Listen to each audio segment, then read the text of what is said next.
Shalom. First and foremost, I want to give all praises, honor, and glory to Yahweh, Bahasham, Yahushai, Bahasham, Racha, Kodash. Double honors to the elders and the apostles of Great Millstone, and peace and blessings to the elect. And this is a headline that I came across earlier this morning, dealing with the Israel-Hamas war. Okay, this is from ZeroHedge.com, and interesting one here, as Iran is warning now that it will intervene in this war if Israel proceeds with a ground offensive, okay, which they've been saying that they're going to do. I believe, was it on Friday? They gave a 24 hours for about 1 million or so civilians in I think it was Gaza, in the northern part of Gaza, to evacuate. Okay, before they go ahead and do this ground invasion and so on. Now, as we're going to keep on telling you, the scriptures prophesy of these things. All right, one precept that comes to mind immediately is the book of Matthew, the 24th chapter, and I believe right around the 4th or so verse, or actually the 6th verse. Okay, and it warns about these things. Okay, but ultimately the best thing we can do now, which is what the Lord commanded us to do, is, of course, to prophesy on these things, speak on these events, but also to watch. Okay, to watch and see, because we understand that these are all a part of prophecies. As a matter of fact, these threats and rumors of wars are a prophecy in itself. Okay, and then you have the actual wars, because Yahushua did prophesy about that.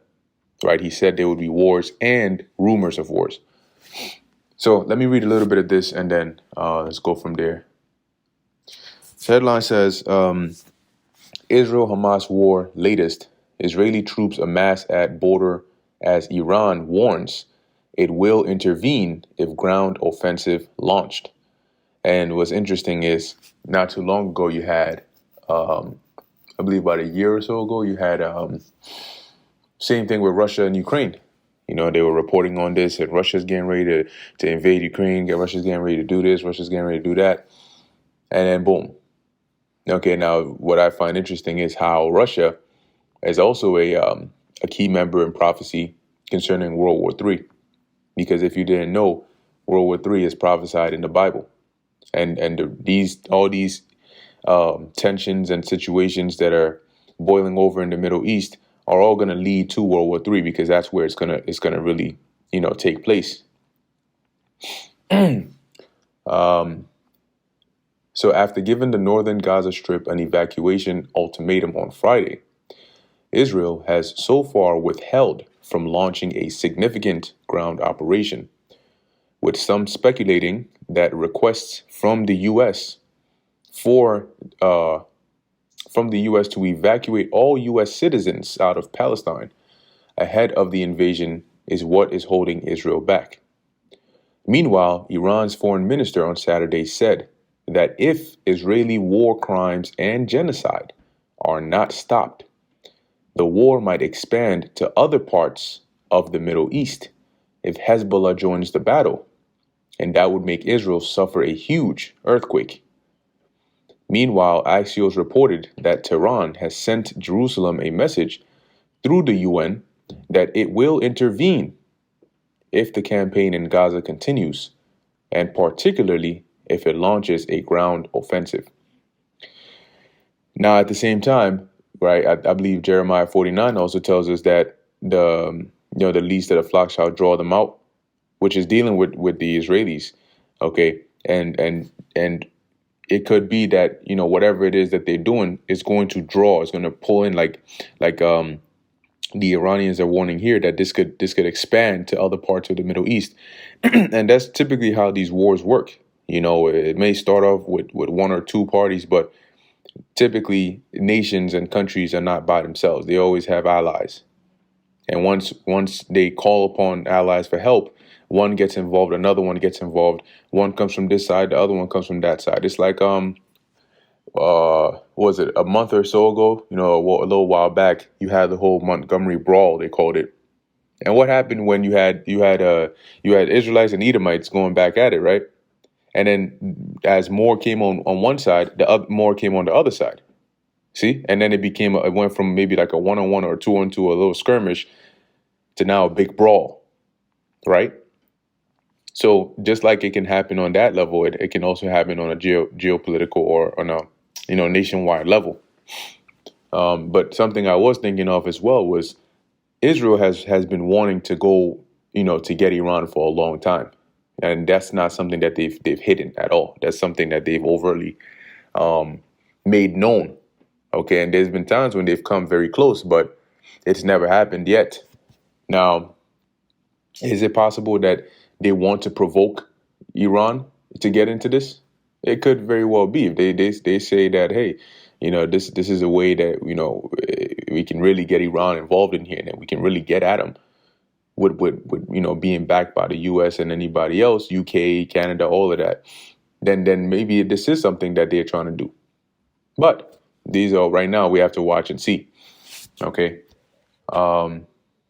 What I'll do is I'll link this article in the description box. So I'm not going to read through the whole thing, just the important points. Continuing, this was followed by news Sunday morning that the U.S. has been back-channeling with Iran in recent days to warn against escalating the conflict in Israel. After all, Biden can't afford to lose those sanctioned Iranian oil exports, whose re-embargo would promptly send the price of oil above $100. Now, also keep in mind, right, that this could very well cool down. But just because it cooled down doesn't mean that World War III is not going to pop off. It could cool down. It could also, keep heating up. It could go either way.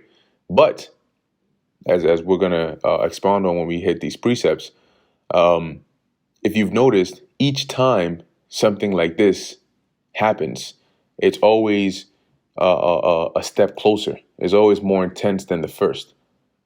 So when you go back to, what was it, 2017 or so, that I think it was the U.S. launched airstrikes or Tomahawk missiles or something like that into Syria, if I'm not mistaken, if I remember correctly.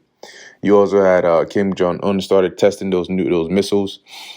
And then, from then all the way until now, there have been certain events that have transpired that have caused some eruptions over there in the east. But each time, and then it'll die down. It'll cool off a bit. And then something else would happen, on the eastern side of the world. And then it'll cool down a bit. And then some other tension would happen. And these would be involving these key players in prophecy, right? Russia, U.S., China, Iran, Israel, Turkey. And then it will cool down. But in recent times, whenever something like this erupts, it's becoming more and more, more hot, so to speak, which shows you that we're getting closer and closer to that point. Another reason why Israel may be waiting, the Pentagon confirmed that it has ordered a second carrier strike group to the eastern Mediterranean Sea after a first carrier strike group led by the USS Gerald R. Ford arrived off the coast of Israel last week. And then there's some more in there. So, like I said, I'll link this in here and you can read the rest for yourself. But I want to go here to Matthew 24 and verse 6. Which, when you go to Matthew, the 24th chapter, it's really the Lord, the Messiah, giving the disciples sort of like a rundown, right, of what's going to happen.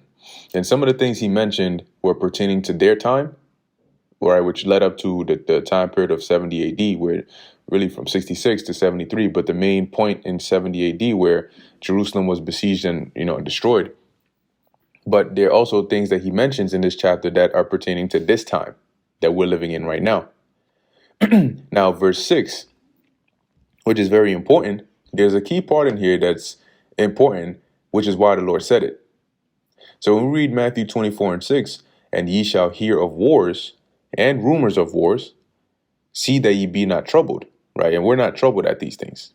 These are not making us lose our minds and, oh my gosh, and what if it gets so bad? Like, we're telling you World War III is coming, but we're not bugging out. because we understand. For all these things must come to pass. See, these things must come to pass. These things have to happen. The wars and the rumors of even bigger wars or other wars. These things are happening and they have to come to pass. But what did the Lord say at the end of that? But the end is not yet. And if that part wasn't important, he wouldn't have mentioned that. Okay, but he mentioned, but the end is not yet. So you're going to see these things. It's going to look troubling to some, but it's not the end yet. Meaning there's still something that needs to happen before this thing goes all the way. And as we've been prophesying, that main event that needs to happen before the war goes nuclear is the implementation, all right, on a world scale of the MOTB, which is an acronym for the Mark of the Beast. All right, and that's the CHIP. You can put that together. Okay, the implantable CHIP. That is the ultimate prophecy that needs to take place before the end can come. But the Lord also said in Matthew, the 26th chapter, in the 41st verse, watch and pray. Right? Watch and pray that ye enter not into temptation. The spirit indeed is willing, but the flesh is weak. Now, the key part here is watch and pray. Right? Because we're seeing all these things happening. We're seeing the effect of these visions. Okay, or at least we're reading about it and we're seeing the things that are leading up to it. But we have to watch. Okay, we have to watch and see and see how the Lord is going to play it out. But we do know that if we're at step A and the destruction is at step C, and there's something in the middle, which is step B, which is the MOTB, and we're seeing signs of step C, right? What does that tell you? I mean, we know that step C is not going to come into full effect until step B comes in, right? But yet we're seeing signs of step C, which tells you that step B is very closer than you think. And typically for situations like that, it means that it might not even need like a wind up. You know, you got to have this slow process to slowly transition from here to here to here. You know, with how close things are, it could be, you can have a very major catalyst that just, spirals things quickly. Because the Lord did say he was going to shorten the days for his elect's sake. Okay, so, and these are part of things that we pray for, right? We watch and we pray that the Lord, of course, protects us and delivers us, and keeps us and our loved ones. But we also pray that the Lord speeds up these days, that these prophecies may come to pass the sooner. Because we know, really what we want is what happens at the end of this, which is peace, rest, joy, the kingdom. Okay? We're not here because we're, we love hearing bombs hitting and shit. This is a necessary evil. This is something the Lord has to do before we can get to what we really want. So that's why we're so eagerly, hastening the day so these things can come to pass. And then once they come to pass, we get what we ultimately are laboring for. Okay, but anyway, this is pretty much what's going on. So definitely keep an eye on it. The Lord did say watch, right? So we're going to keep an eye out and see, what happens. How does this play out? Okay, but at the same time, you keep it in your mind as to what the prophecies, what the Lord has said is going to happen. All right, so with that, Lord willing, this is edifying to the elect.